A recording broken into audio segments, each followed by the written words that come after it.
반갑습니다. 77입니다. 이 시간은 제가 사는 아파트 얼마 전에 지하 주차장 그 램프 들어가는 내려가는 그 입구에 뚜껑을 덮었어요.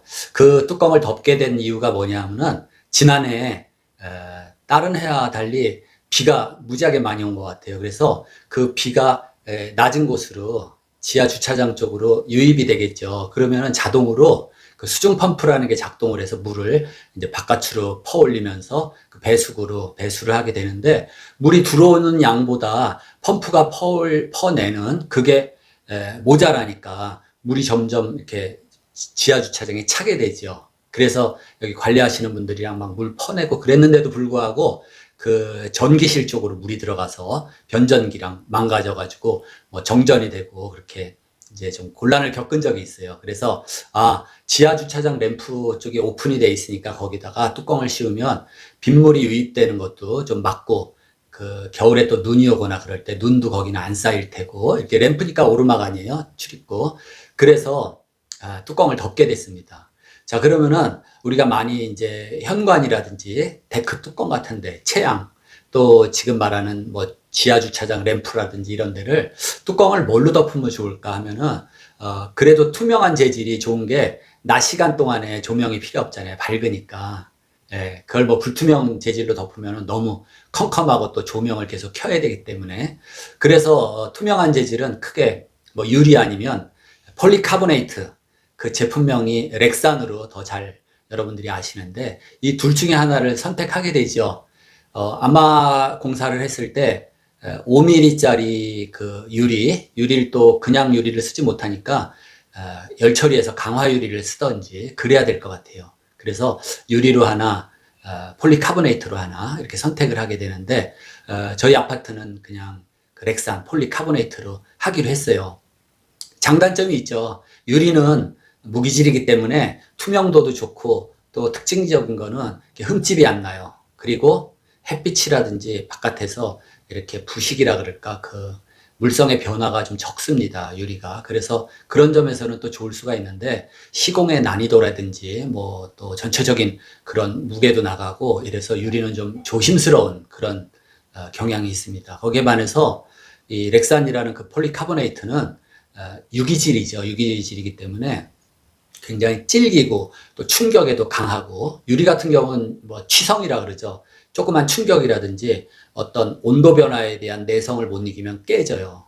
그런 단점이 또 있고, 이 폴리카보네이트는 굉장히 질기고 단단한 반면에 이 스크래치, 이 흠집이 좀 잘 날 수 있고, 또 오래되면서 약간 많이 이렇게 뿌얘지고 그런 또 단점이 있습니다.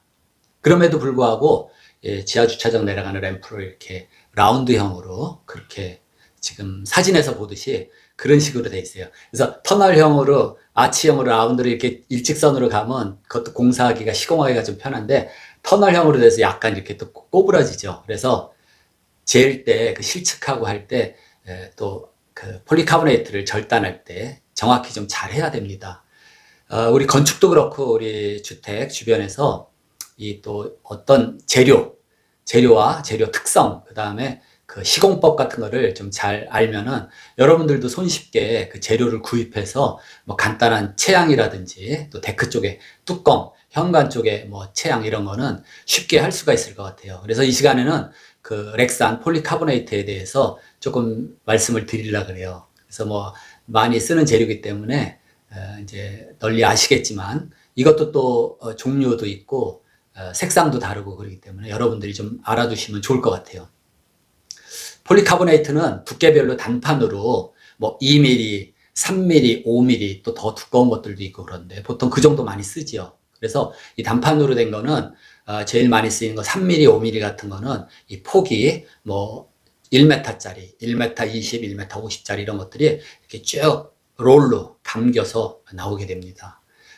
그리고 이 단판으로 된 거 말고 이중 렉산, 이중 폴리카보네이트라는 게 있어요. 그림에 보듯이, 그러니까 우리가 흔히 보는 골판지 있죠. 골판지처럼 그렇게 생겼어요. 그래서 그것도 뭐 6mm, 10mm, 또 그냥 이중이 아니라 그 삼중 또 폴리카보네이트도 있고 그래요. 그래서 이거는 이렇게 이것도 휘어지긴 하는데 돌돌 말질 못하잖아요. 두루마리 휴지처럼. 그래서 폭이 또 이것도 뭐 1m, 1m 50, 1m 20 뭐 이런 폭으로 해서 길이는 운반상 10m 원판이 그렇게 길이로 해서 나오고, 이게 이제 공사 중에 끓기고 뭐 운반 중에 흠집이 날까봐 단판으로 된 것던 뭐 2중, 3중 렉산도 전부 이 보호 필름이 붙어서 나오게 되죠. 그래서 두 가지가 특징이 있는데, 이 평평한 면에 할 때는 2중 렉산, 3중 렉산이 또 좋을 수가 있습니다. 이렇게 잘 휘지를 않아요. 근데 단판으로 된 렉산은 좀 두꺼운 5mm라도 이 평평하게 수평으로 설치했을 때는 세월이 지나가면서 약간 이렇게 휩니다. 휘면 뭐 물 같은 것들이 거기 고이게 되고 또 물때가 끼고 청소도 잘 안 되고, 그렇기 때문에 그게 단점이에요. 그 반면에 단판이라도 이렇게 곡선을 줘서 아치 형태로 만들면 휘어지지도 않고 또 물이 뭐 고일 염려가 없죠. 저희 아파트는 지금 보다시피 이렇게 아치 형태로 해가지고 3mm, 또 색상이 여러 가지가 나오는데, 여기 보듯이 뭐 우리가 생각했던 것보다 굉장히 다양한 색상이 나옵니다. 근데 이제 주로 많이 소비자들이 쓰는 거는 투명이라든지, 그 다음에 브론즈, 그러니까 갈색, 그 다음에 그린, 약간 녹색, 우리 아파트는 이제 그린, 녹색으로 했어요. 그 다음에 청색도 있고, 그리고 약간 불투명이 있어요. 미스트, 뿌연 거, 하얀데, 이렇게 본 표면이 오돌도돌해서 엠보싱이 돼서 뿌연 것도 있고 그렇습니다. 그게 제일 많이 쓰이고, 그런 거는 이렇게 주문을 하면은 바로바로 제품이 있어요. 근데 색상, 여기 샘플에 보듯이 뭐 굉장히 색상이 요즘에 다양하게 나오죠. 어떤 색상은 이제 주문을 해야 그게 이제 생산이 돼서 나오는 그런 제품들도 있고, 그래서 비단 이 폴리카보네이트 렉산 재질을 우리가 흔히 보는 뭐 채양이라든지 저런 주차장 뚜껑 말고, 우리가 또 도로를 지나다 보면은 아파트 단지라든지 주택가가 있으면 도로 소음이 이렇게 방해가 되니까 방음벽이라고 그래요. 방음벽 또는 차음벽이라고도 해도 맞아요. 그거를 철골 뼈대를 세워서 중간에, 너무 또 불투명으로 하면은 답답하잖아요. 시야가 가리니까. 그래서 폴리카보네이트 재질로 또 많이들 합니다. 그 외에 이중 렉산은 굉장히 그 살 단면은 얇아요. 공기구멍, 구멍이 있죠. 그리고 가볍기 때문에 좀 두꺼운 거는 어떤 벽을 막는다든지 이런 걸로 해도 좋아요. 그 다음에 뭐 요즘에 이제 컴팩트한 그 뭐 코지 홈즈, 이동식 주택 같은 거, 그런 거, 뭐 화장실 문짝이라든지 칸막이 이런 것도 테두리 프레임을 껴서 2중, 3중 렉산으로 해줘도 좋아요. 또 큰 특징은 2중, 3중 렉산은 그 단열 성능이 좋은 공기가 들어있잖아요. 그렇기 때문에 단열 효과도 아주 좋습니다. 한 예로 이 2중 렉산도 어느 정도까지는 휘어져요. 그렇기 때문에 온실 같은 경우 프레임을 만들고 그 2중 렉산으로 했을 경우에는 그 공기층이 있기 때문에 보온 단열 효과도 좋습니다. 그러니까 추운 계절에 온실이라는 거 온도를 높여줘야 되잖아요. 그러니까 열이 많이 뺏겨나가지 않고 그 효율 좋은 그런 온실을 만들 수가 있습니다. 그래서 이 폴리카보네이트는 일반 유리에 비해서 자외선 투과가 좀 더 많이 돼요. 일반 유리는 자외선 투과가 굉장히 이렇게 많이 차단이 돼 버립니다. 어떤 면에서는 장점이지만은 온실 같은 거 만들 때 일반 유리로 온실을 만들면 그 식물이 그렇게 잘 자라질 못해요. 자외선이 거의 뭐 한 7, 80% 이상 차단이 돼 버리기 때문에 실제로 뭐 비닐 하우스라든지 또는 뭐 창호지 같은 것보다도 더 자외선 투과가 좋지 않기 때문에, 정말 뭐 온실을 유리 재질로 만들겠다 그러면 유리가 자외선 투과 유리라는 게 따로 나옵니다. 그걸 해야지 온실에는 효과가 있어요. 어쨌든 폴리카보네이트가 여러 가지로 많이 쓰이는데, 이제 여러분들이 뭐 스스로 시공을 할 것 같으면은 이제 기본적으로 폴리카보네이트는 단판이 있고 2중, 3중 폴리카보네이트 렉산이 있다 그러면은 거기에 또 부자재라는 게 있습니다. 그래서 이 디귿자로 생긴 거는 그 2중 렉산이라든지 끝부분에 끼는 거고, 또 이 판과 판이 만날 때는 중간에 그 연결 바가 있어요. 단면이 보이죠. 그래서 그런 덮개, 주로 뭐 알루미늄 재질로 돼 있는데 기본 알루미늄 색이 있고 또 뭐 초콜릿색이, 색상은 몇 가지가 있어요. 이러한 그 렉산의 부속을 그 알맞은 두께와 그런 용도에 맞는 부속들이 나오니까 그거를 사서 또 받게 됩니다. 그러면 이제 프레임은 알루미늄 재질의 프레임도 할 수 있고, 그 다음에 보통 뭐 철재로도 할 수 있고, 또는 이제 뭐 방부목 같은 목재로도 할 수 있어요. 그래서 또 여기에 알맞는 그 나사못들이 필요하죠, 피스가. 그래서 또 뭐 피스에 대한 얘기는, 나사못에 대한 얘기는 자세히는 안 하지만은, 그 직결 피스라는 거는 그 사진에서 보듯이 끝에 날이 있어요. 그래서 걔가 뚫고 금속이라든지 폴리카보네이트를 스스로 드릴링을 하면서 들어가서 박히는 그런 게 있고, 또는 그냥 뾰족 나사가 있고, 또 나사못 머리 모양은 이 누르는 접지력이 좋은 이렇게 둥근 머리가 있는 반면에, 또 둥근 머리도 더 또 눌러주는 걸 키우기 위해서 둥근 머리 그 와샤 피스라는 게 있습니다. 그리고 또 하나는 이렇게 접시처럼 생겼죠. 예, 접시 머리가 있고, 그렇게 머리는 둥근 머리냐 접시 머리냐 또 그렇게도 볼 수가 있고, 또 한 가지는 재질이 스테인리스 스틸로 된 게 있어요. 얘는 뭐 빗물에 그래 물이나 부식 녹이 안 나니까, 뭐 우리가 화장실 쪽에 물 닿는데 주방 쪽에 그런 거를 할 때는 전부 스테인리스 피스를 쓰지만은, 외부에 이런 차양 처마 같은 거, 렉산 같은 거 할 때도 스테인리스 재질로 하면은 좋습니다.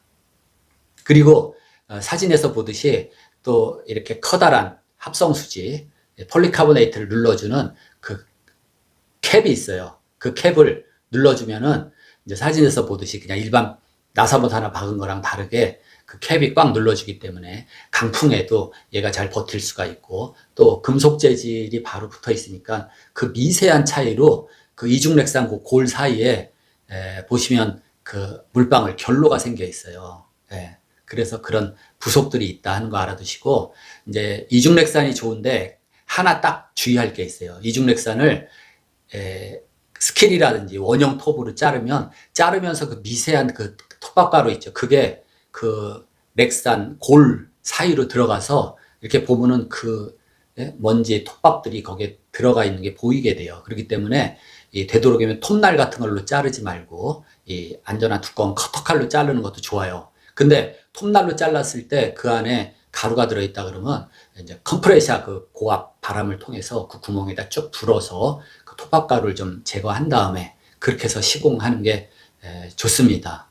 그래서 폴리카보네이트의 종류와 색깔, 그리고 그 부자재들이 이제 알루미늄이라든지 이런 자재들 있으니까 그 규격대로 해서 또 알맞은 길이와 또 이게 직결 피스로 박을 건지 나사못의 종류 정하시고, 또 스테인리스로 하면은 녹이 안 나기 때문에 더 좋다.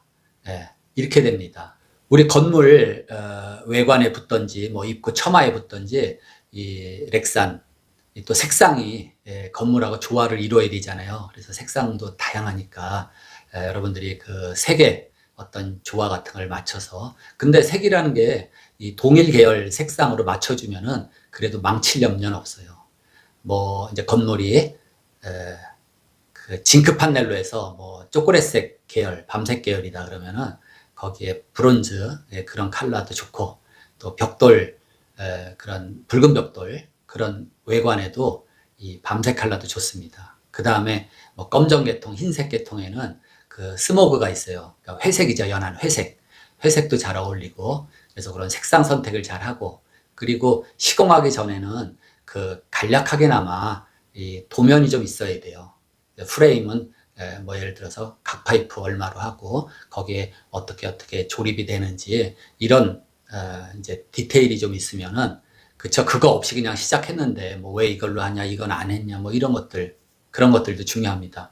또 하나 들어가는 이제 부자재로 중요한 건데, 이제 코킹을 해야 되거든요. 실리콘을 해야 되는데, 실리콘도 종류가 많아요. 근데 그 중에서 이 외부에 쓰는 거는 전부 이제 말 그대로 외부용 실리콘을 쓰면 좋습니다. 실리콘 종류가 이제 뭐 초산형 실리콘, 그 다음에 수성 실리콘이라는 것도 있어요. 그런 거는 이제 뭐 도배하기 전에, 칠하기 전에 그 수용성 실리콘 또는 뭐 아크릴 실리콘이라고도 그러는데, 그거는 이렇게 칠을 해도 그 실리콘 위에 칠이 달라붙습니다.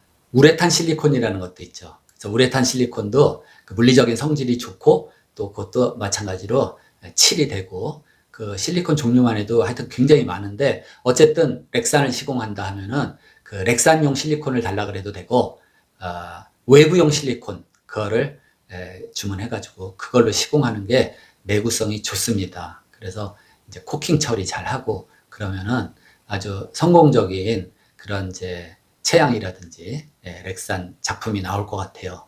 그래서 우리 아파트 단지 주차장 입구 내려가는데 거기 폴리카보네이트로 뚜껑을 씌우면서 제가 생각이 나서 영상을 올렸습니다. 그래서 이제 신축할 때는 뭐 지하 주차장에 차도 없고 일하기가 편한데 이제 차량 통제 시간도 공지하고 또 뭐 작업할 때 사다리 놓기도 굉장히 좀 위험하기도 하고 능률도 안 나니까 그 스카이라는 장비가 있어요. 스카이라는 장비를 임대해서 그 작업 발판이 쭉 받쳐주죠. 사진에서 보듯이 그래서 빨리빨리 해서 이제 끝내고 그 렉산 전용 이 물받이 홈통 같은 것도 나오는데 그게 규격이 좀 작아요. 그렇기 때문에 우리 아파트 단지는 그냥 일반 그 물엉통 그거를 양쪽으로 쭉 해서 물이 막 이렇게 떨어지지 않게 모아서 홈통으로 처리를 그렇게 했습니다. 여러분들도 적절하게 이제 집을 또 뭐 보완을 한다든지 또 신축을 할 때 이 폴리카보네이트를 적절히 이용하시면은 좋을 것 같아요. 오늘 영상은 여기서 마치겠습니다. 다음 시간에 좋은 영상으로 뵙겠습니다.